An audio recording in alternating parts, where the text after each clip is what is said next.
You wake up every morning feeling like you are already behind. You watch others climb while you stay stuck, convinced there is no room at the top for you. They told you resources are limited and you must fight for every scrap. That is a lie designed to keep you small. Stop making excuses for your stagnant life and start taking responsibility for your mental poverty.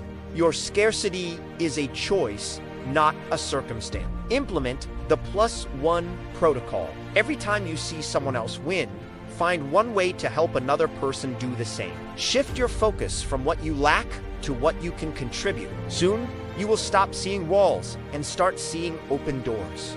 You will breathe easier, act bolder, and attract wealth instead of chasing it. Save this video as your daily wake-up call. Type abundance below to claim your new reality now.